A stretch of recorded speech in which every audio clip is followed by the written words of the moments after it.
Ons lees in Spreuke 18 vers 9, alreeds hy wat hom slap hou in sy werk, hy's 'n broer van 'n verwoeste. Luiheid breek af, fliksheid bou.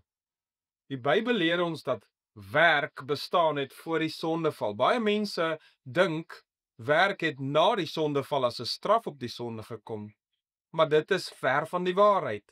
In 'n perfekte wêreld, voordat daar sonde was daar werk.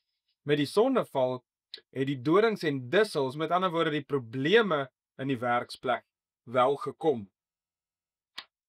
Baie werk is goed vir ons. 6 dae moet jy arbei, leer ons in die gebod.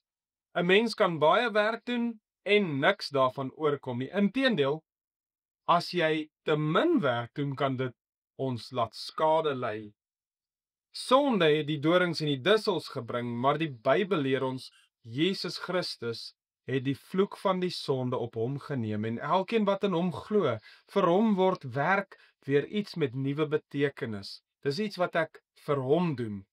Gaan lees gerus Spreuke 18 vers 9, lees daarmee saam Genesis 2 vanaf vers 4 tot 17. Daaruit kom die preek Sondagoggend om 9 uur. Sien jou daar.